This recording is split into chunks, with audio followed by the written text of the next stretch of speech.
ಸಾವಯವ ಅಂತ ತಗೊಳ್ರಿ, ಆರ್ಗ್ಯಾನಿಕ್ ಅಂತ ಯಾವುದು ಕೆಮಿಕಲ್ ಅಂತ ತಗೊಳ್ಳಿ, ಯಾವುದೇ ತಗೊಳ್ಳಿ. ಈ ಆರ್ಗ್ಯಾನಿಕ್ ಅಂತ ತಗೊಂಡ್ರೆ ಇಲ್ಲೇನು ದೊಡ್ಡ ಒಂದು ಸೈನ್ಸ್ ಅಂತೂ ವಿಜ್ಞಾನ ಅಂತೂ ಏನಿಲ್ಲ. ಇಲ್ಲಿ ನಾವೇನು ಕೆಮಿಕಲ್ ಔಷಧಿಗಳನ್ನ ಏನು ಬಳಕೆ ಮಾಡ್ತಾ ಇದೀವೋ ಆ ಒಂದು ಸ್ಥಳದಲ್ಲಿ ನಾವು ಸಾವಯವ ಔಷಧಿಗಳನ್ನ ಬಳಕೆ ಮಾಡ್ಕೋಬೇಕು. ಸೊ ಇಲ್ಲಿ ಮಣ್ಣಿನ ತಯಾರಿ ಏನು ಬರುತ್ತಲ್ಲ, ಪ್ರಾರಂಭದಲ್ಲಿ ಮಣ್ಣಿನ ತಯಾರಿ, ನಾವೇನು ಯುಗಾದಿ ಹಬ್ಬ ಆದ್ಮೇಲೆ ಎಲ್ಲ ಆದ್ಮೇಲೆ ನಾವು ಏನು ಮಾಡ್ತೀವಿ, ಮಡಿಕೆ ಹೊಡಿತೀವಿ. ಆ ಮಡಿಕೆ ಹೊಡೆದಾದ್ಮೇಲೆ ನೆಕ್ಸ್ಟ್ ನಾವೇನು ಮಾಡ್ತೀವಿ, ಒಂದು ಸ್ವಲ್ಪ ದಿನ ಬಿಟ್ಬಿಟ್ಟು ನೆಕ್ಸ್ಟ್ ಮತ್ತೆ ಟಿಲ್ಲರ್ ಹೊಡಿಸಿ ಮತ್ತೆ ಏನೋ ಕಾಸಿ ಏನಿದ್ರೆ ಎಲ್ಲ ಹಾಕಿ ಎಲ್ಲ ಮಾಡ್ತೀವಿ.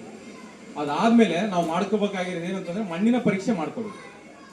ಹಾಗಾದ್ರೆ ನಾವು ಬುದ್ಧಿ ಒಳಗಳು ಮಾಡಿರ್ಬೋದು, ಸ್ವಂತ ಒಳಗಳು ಇರ್ಬೋದು, ಏನಾದ್ರೂ ಮಾಡಿರ್ಬೋದು. ಅಂದ್ರೆ ಎಷ್ಟು ವರ್ಷದಿಂದ ನಾವು ಕೆಮಿಕಲ್ ಹಾಕಿ ಮಣ್ಣಿನಲ್ಲಿ ಏನೇನಾಗಿತ್ತು ನಮ್ಗೆ ಗೊತ್ತಿಲ್ಲ. ಆದ್ರೆ ವರ್ಷ ಕೆಮಿಕಲ್ DAPಗಳು ನಾವೇನು ರಾಸಾಯನಿಕ ಗೊಬ್ಬರಗಳನ್ನ ಬಳಕೆ ಮಾಡ್ತಾ ಇದೀವೋ ವರ್ಷ ಜಾಸ್ತಿ ಆಗ್ತದೆ. ಜಾಸ್ತಿ ಅಂದ್ರೆ ಚಿಲ್ಗಳು ಜಾಸ್ತಿ ಆಗ್ತದೆ. ಅದಕ್ಕೋಸ್ಕರ ಮಣ್ಣಿನ ಗುಣಮಟ್ಟ ಏನಾಗ್ತದೆ, ವರ್ಷ ಗುಣಮಟ್ಟ ಕಡಿಮೆ ಆಗ್ತಾ ಇದೆ. ಯಾವಾಗ ಕಡಿಮೆ ಆಗ್ತಾ ಹೋಗುತ್ತೋ ನಮಗೆ ಫಲ ಏನು ಇಳುವರಿ ಏನಾಗ್ತಾ ಇದೆ, ಇಳುವರಿ ಕಡಿಮೆ ಆಗ್ತಾ ಇದೆ, ವರ್ಷ ಕಡಿಮೆ ಆಗ್ತಾ ಇದೆ. ಬೇರೆಯವ್ರ ಕಾಂಪಿಟೇಷನ್ ಅಂದ್ರೆ ಬೇರೆಯವರು ಒಂದು 2 ಚೀಲ ಜಾಸ್ತಿ ಹಾಕಿದ್ರೆ ನಾವು ಕೂಡ ಜಾಸ್ತಿ ಆಗ್ತಾ ಇದೆ. ಸೊ ಅದಕ್ಕೋಸ್ಕರ ನಾವ್ ಏನ್ ಹೇಳ್ತಾ ಇದೀವಿ ಅಂದ್ರೆ ಇತ್ತೀಚಿನ ದಿನಗಳಲ್ಲಿ ನಾವು ಯಾವುದೇ ಒಂದು ಮೆಣಸಿನಕಾಯಿ ಹಾಕ್ತಾ ಇದೀವಿ, ಬೇರೆ ಬೆಳೆ ಏನಾದ್ರು ಹಾಕ್ತಾ ಇದೀವಿ ಅಂತಂದ್ರೆ ಮಣ್ಣಿನ ಪರೀಕ್ಷೆ ನಾವು ಏನು ಮಡಿಕೆ ಹೊಡೆದಾದ್ಮೇಲೆ ನಮ್ಮ ಹೊಲದಲ್ಲಿ ಒಂದು 5 ಎಕರೆ ಇತ್ತು, 3 ಎಕರೆ ಇತ್ತು, 1 ಎಕರೆ ಇತ್ತು, ಒಂದು ಪ್ಲಾಟ್ ಇತ್ತಂದ್ರೆ ಅದ್ರಲ್ಲಿ ಮಣ್ಣಿನ ಪರೀಕ್ಷೆ ಮಾಡಿಸ್ಕೊಂಡ್ರೆ ಯಾವ ಪೋಷಕಾಂಶಗಳು ಯಾವ ಒಂದು ಗುಣಲಕ್ಷಣದಲ್ಲಿ ಯಾವ ನಮ್ಮ ಒಂದು ಗುಣಮಟ್ಟ ಎಷ್ಟಿದೆ ಅಂತ ಅದ್ರ ಬಗ್ಗೆ ನಮಗೆ ಗೊತ್ತಾಗುತ್ತೆ.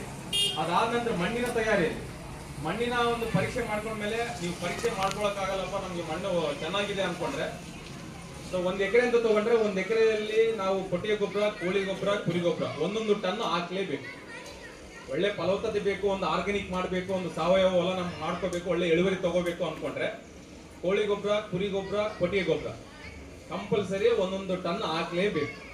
ಇದು ಹಾಕಿದ್ಮೇಲೆ ಒಂದು 50 kg ಕೊಟ್ಟಿಗೆ ಗೊಬ್ಬರ, ಒಂದು 50 kg ಕುರಿ ಗೊಬ್ಬರ ಸಪ್ರೇಟ್ ಮಾಡಿಕೊಂಡು ಮಣ್ಣಿನ ತಯಾರಿಯಲ್ಲಿ ಸಪ್ರೇಟ್ ಮಾಡಿಕೊಂಡು 50 kg ಕೊಟ್ಟಿಗೆ ಗೊಬ್ಬರ, 50 kg ಕುರಿ ಗೊಬ್ಬರ ಇದು ಸಪ್ರೇಟ್ ತಗೊಂಡು ಇದನ್ನ ಒಂದು 20 kg ಬೇವಿನ ಪುಡಿ, ಬೇವಿನ ಹಿಂಡಿ ಅಂತ ಏನ್ ಹೇಳ್ತೀವಿ, ಬೇವಿನ ಪುಡಿ ಆಗಿರ್ಬೋದು, ಬೇವಿನ ಹಿಂಡಿ ಆಗಿರ್ಬೋದು, ಒಂದು 20 kg, ಒಂದು 10 kg ಬೆಲ್ಲ, ಒಂದು 10 kg ಬೆಲ್ಲ, ಒಂದು 10 ಲೀಟ್ರು ನಮಗೆ ಗೋಮೂತ್ರ, 10 ಲೀಟರ್ ಗೋಮೂತ್ರ, ಆಮೇಲೆ ಒಂದು 10 kg ಟ್ರೈಕೋಡರ್ಮ, ಒಂದು 10 kg ಸುಡೋಮೋನಾಸ್, ಇವನ್ನೆಲ್ಲ ಒಂದು ಇದರಲ್ಲಿ ಒಂದು 50 kg ನಾವು ಕೊಟ್ಟಿಗೆ ಗೊಬ್ಬರ, ಕೋಳಿ ಗೊಬ್ಬರ, ಇದು ಕುರಿ ಗೊಬ್ಬರ ಅಂತ ಏನು ಹೇಳಿದ್ವಲ್ಲ ಇದರಲ್ಲಿ ಮಿಕ್ಸ್ ಮಾಡ್ಕೋಬೇಕು. ಚೆನ್ನಾಗಿ ಮಿಕ್ಸ್ ಮಾಡ್ಕೊಂಡು ಎಲ್ಲ ಈ ಗೊಬ್ಬರ ಎಲ್ಲ ಹಾಕಿದ್ಮೇಲೆ ಈ 1 ಟನ್ ಅಂತ ಒಂದು ಎಕರೆಗೆ 3 ಟನ್ ಅಂತ ಏನು ಹೇಳಿದ್ವಲ್ಲ ಅದ್ರ ಜೊತೆಗೆ ಇದನ್ನ ಸಪ್ರೇಟ್ ಇಟ್ಕೊಂಡು 50 kg ಕೊಟ್ಟಿಗೆ ಗೊಬ್ಬರ, 50 kg ಕುರಿ ಗೊಬ್ಬರ, ಇದಕ್ಕೆಲ್ಲ ಒಂದು ಬೇವಿನ ಪುಡಿ, ಆಮೇಲೆ ಟ್ರೈಕೋಡರ್ಮ, ಸುಡೋಮೋನಾಸು, ಬೆಲ್ಲ, ಸೊ ಇದೆಲ್ಲ ಚೆನ್ನಾಗಿ ಮಿಕ್ಸ್ ಮಾಡ್ಕೊಂಡು ಇನ್ನೇನು ಬೋದ್ ಹೊಡಿತೀವಿ, ಇನ್ನೇನು ನಾಟ ಹಾಕ್ತೀವಿ, ಮೆಣಸಿನಕಾಯಿ